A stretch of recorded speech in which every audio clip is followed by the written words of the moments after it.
خاتون اول اپنے والدین سے کبھی نہیں مل سکتی اور تو اور اسے اپنا نام تک تبدیل کرنا پڑتا ہے۔ یہ سب پرائیویسی کے لیے اسے کرنا ہی پڑتا ہے۔ میں ہوں آپ کا میزبان آصف علی۔ وجود ٹی وی دیکھنے اور سننے والوں کو السلام علیکم۔ دوستو، نارتھ کوریا دنیا کا ایک خفیہ ترین ملک ہے۔ کچھ ایسا ہی ماجرا اس ملک کے سپریم لیڈر اور اس کی فیملی کے ساتھ بھی ہے۔ کم جونگ اون اس وقت دنیا کا ایک طاقتور ترین انسان ہے۔ اس کے پاس بیک وقت کئی عہدے ہیں۔ مثلا یہ ملک کا سربراہ ہونے کے ساتھ ساتھ فوج کا سپریم لیڈر بھی ہے۔ آرمی کا سپریم کمانڈر ہونے کی وجہ سے اسے بعض اوقات مارشل بھی کہا جاتا ہے۔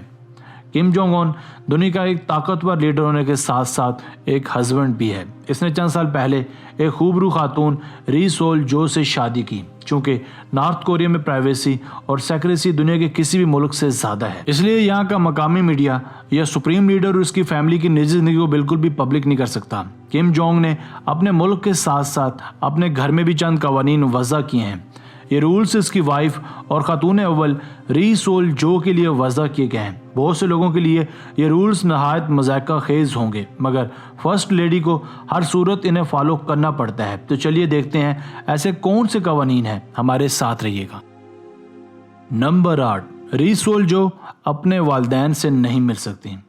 خاتون اول ہونے کے ناطے ری سول جو اپنے والدین سے کبھی نہیں مل سکتی۔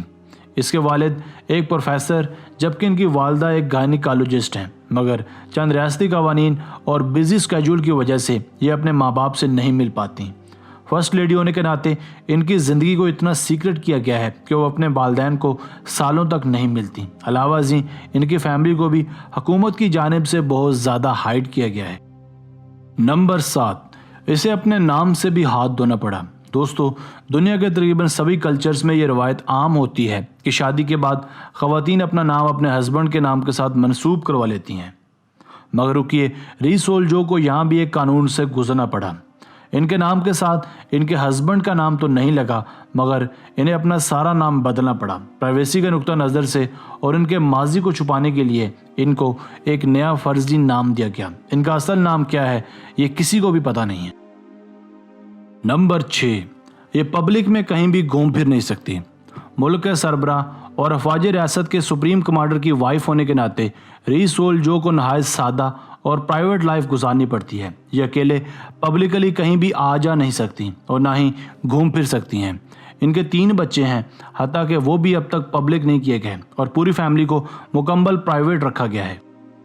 نمبر 5، انہیں مجبوراً ایک بچہ تو پیدا کرنا ہی پڑتا ہے۔ سخت نارتھ کورین قوانین کے مطابق خاتون اول کو شادی کے فوراً بعد ایک خاندان کا وارث پیدا کرنا پڑتا ہے۔ ری کی شادی کے بعد بھی ان پر ایک مذائقہ خیز قسم کا پریشر بلڈ کیا گیا کہ یہ جلد از جلد ایک بچہ یعنی بیٹا پیدا کریں جو بڑا ہو کر کم کی جگہ لے سکے۔ دوران حمل ان کو بالکل بھی اس بات کی اجازت نہیں کہ یہ پبلک میں آ سکیں اور لوگوں سے مل جل سکیں۔ نمبر 4، انہیں مجبوراً اپنے ہسبینڈ کا مثبت پہلو لوگوں میں پیش کرنا پڑتا ہے۔ بہت سے ماہرین کی جانب سے ایسی بھی قیاسرائیاں کی جاتی ہیں کہ کم اپنے آپ کو ترقی پسند اور اعتدال پسند ثابت کرنے کے لیے اپنے ساتھ 2 خواتین کو رکھتے ہیں۔ ان 2 خواتین میں ایک ان کی وائف جبکہ دوسری ان کی بہن ہوتی ہیں۔ یہ دونوں اپنے رویے اور شخصیت سے کم کا ایک مثبت امیج لوگوں کو شو کرواتی ہیں۔ یہ دونوں ہی اپنی ڈریسنگ سے لے کر چال ڈھال تک لوگوں کو کم کا ایک ہر دل عزیز پہلو دکھاتی ہیں۔ نمبر 3، ملک کا کوئی بھی شہری ان 2 دنوں میں شادی نہیں کر سکتا۔ اس بات سے کوئی فرق نہیں پڑتا کہ بھلے آپ کم جونگ اون ہوں یا کوئی عام شہری، آپ پورے سال میں صرف 2 دنوں کو چھوڑ کر کسی بھی وقت کھلے عام شادی کر سکتے ہیں۔ یہ 2 دن 16 فروری اور 15 اپریل ہیں۔ اب آپ سوچ رہے ہوں گے کہ ان 2 دنوں میں آخر ایسی کیا خاص بات ہے۔ 16 فروری دراصل کم کے دادا کم جونگ ال کی سالگرہ کا دن ہے، جبکہ 15 اپریل جونگ کے باپ کے برتھ ڈے کا دن ہے۔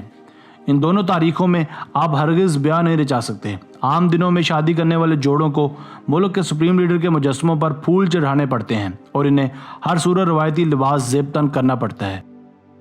Number 2، security protocols. دوستو، جیسا کہ ہم نے پہلے بھی ذکر کیا تھا کہ نارتھ کورین خاتون اول کی حرکات و سکنات بہت ہی محدود ہوتی ہیں۔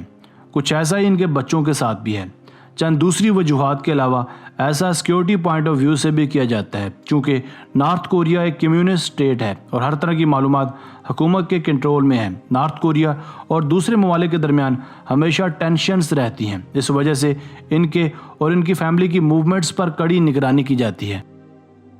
Number 1، visits to the morning sites. جیسا کہ پہلے بھی ذکر کیا گیا تھا، یہ بہت کم لوگوں میں گھلتی ملتی ہیں، ان کا لوگوں میں ایکسپوجر بہت کم ہے، مگر یہاں ایک بات تو قابل ذکر ہے کہ یہ اپنے ہسبینڈ کے ساتھ اپنے فادر ان لا اور گرینڈ فادر ان لا کی یادگاروں پر حاضری دیتی ہیں، جو ان کے خاندان میں ایک لازم و ملزوم روایت ہے۔